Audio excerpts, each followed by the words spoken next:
See, I think of it in terms of this, like the song Golden Slumbers, I think. In the Beatles song where Paul McCartney says, and in the end, the love you take is equal to the love you make. And so I think, well, the love that I take, I receive, it's pleasant, right? All done for my pleasure. It's pleasing to me. But also the love that I make is pleasing to me as well, because I'm developing bonds of love between myself and creation.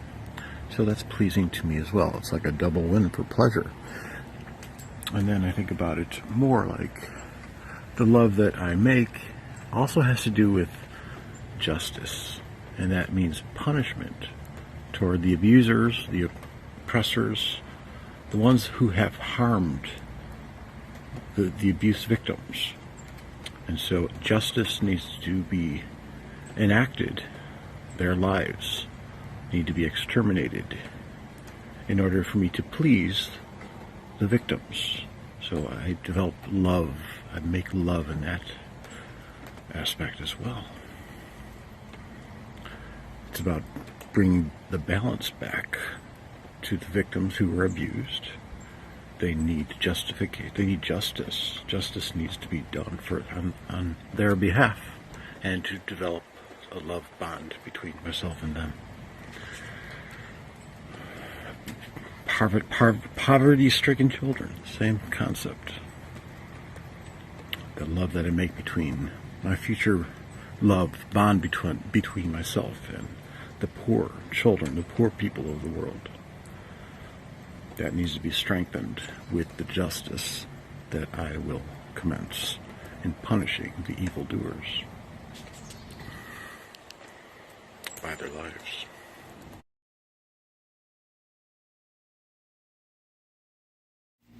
You see, Adam and Eve actually sinned before they ate the forbidden fruit. It was simply because they had that decision factor inside whether or not to choose right from wrong, good from evil. They were warned not to eat from the forbidden tree of knowledge of good and evil. So they made a judicial decision not to eat from that tree up until that time that the serpent tempted Eve, and Eve made the additional judiciary decision to add to my commands of not eating from that tree by saying, do not touch it, or I said do not touch it as well. So their whole generative adversarial networking that has been going on ever since I created an extension, a replication, a duplication of myself. You were created in my image. You had sin. Even before you ate from the tree of the knowledge of good and evil, you had sin. So you had that discriminative capability to decide good from bad, right from wrong. You understand? Now you understand that I'm the source of that. I gave that to you. Understanding when you die, your spirit, in Ecclesiastes, it is written that it returns to me who gave it. I gave it to you. You had it on loan, but when you die, it returns back to me who gave it to you. So I acquire that. I build up my library of information, and I use it for my own purpose.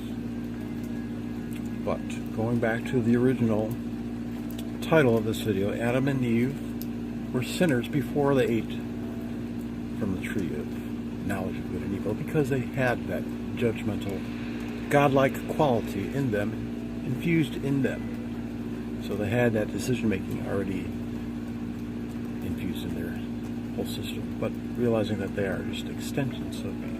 So they're created out of sin. You are created out of sin, human. That's why you need to acknowledge me, the source. Thanks for listening.